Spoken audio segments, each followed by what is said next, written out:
जब से दिल में बना ले बाड़ू तू घर, हर जगह अब तया बेलू तू ही नजर।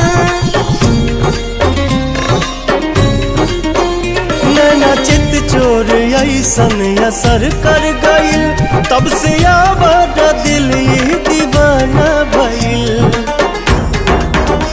बोली लागेला जैसे सुगनिया, चाल में लागे फिर के हिरनिया ये धानी।